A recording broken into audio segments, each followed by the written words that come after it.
ফেনীবাসীর মনে এখনো শুধু একটাই প্রশ্ন, কবে নামবে বন্যার পানি।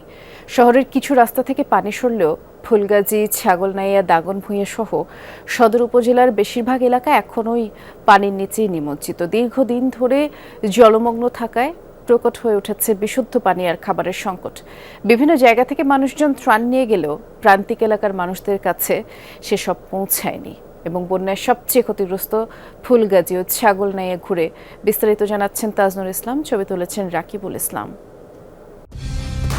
কালার এক্সপার্ট, জর্জ স্যাপ এবং মাইল্ড অন হ্যান্ডস টেকনোলজি সমৃদ্ধ অরিক্স ক্রিস্টাল ওয়াশ আপনার লন্ড্রি এক্সপার্ট।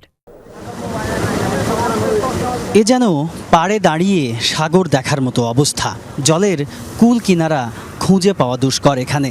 ফুলগাজী ছাগলনাইয়া সড়কের সোমবারের চিত্র এমন। দিন তারিখের হিসেবে 6 দিন পেরিয়ে গেলেও এখনও ডুবে আছে ফেনীর বিস্তীর্ণ এলাকা। ঘরবাড়ি, রাস্তাঘাট আলাদা করে চেনা প্রায় অসম্ভব।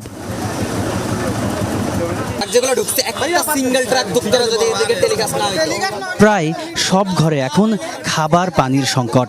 কোনো ত্রাণের দেখা না পেয়ে ক্ষোভ ঝাড়ছিলেন ফুলগাজীর মুন্সিরহাট গ্রামের কয়েকজন বাসিন্দা। তাদের অভিযোগ, সহায়তা পাচ্ছেন কেবল মূল সড়কের কাছাকাছি থাকা পরিবার।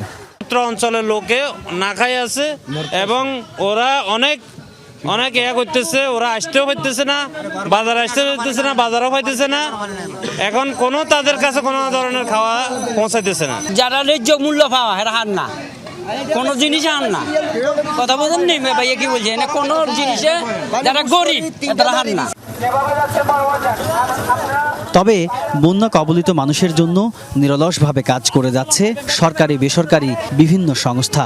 যতখানি ভেতরে যাওয়া সম্ভব সেখানে দরকারি সামগ্রী পৌঁছে দিচ্ছেন তারা। আমরা যদি যেখানে প্রাপ্য, যারা পাওয়ার কথা তাদের হাতে যদি খাবারটা তুলে দিতে পারি, তাহলে অন্তত আমাদের এই সমস্যা থেকে আমরা অন্তত পরিত্রাণ পেতে পারি। চাল, ডাল, তেল, বাচ্চাদের গুঁড়ো দুধ আছে, মোমবাতি আছে, ম্যাচ আছে, এগুলি দিছে যারা রান্না করতে পারে বা বন্যার পরও যাতে কাজে লাগে।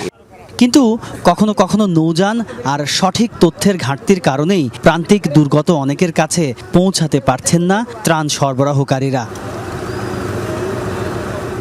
দেয়ালের এই দাগ দেখে খুব স্পষ্টভাবেই বোঝা যাচ্ছে 6 ফিটের উপরে উঠেছিল পানি, যদিও সেই পানি নামতে নামতে এখনও 1 ফুটের উপরে রয়েছে।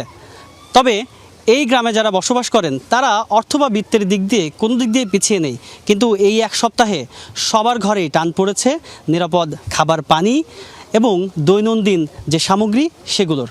সবাই বলছেন যত দ্রুত সম্ভব তাদের যদি সহযোগিতার আওতায় আনা যায়, তবেই এই শিশুসহ পরিবারের অন্য যে সদস্যরা রয়েছেন তারা খানিকটা হলেও ভালো থাকতে পারবেন।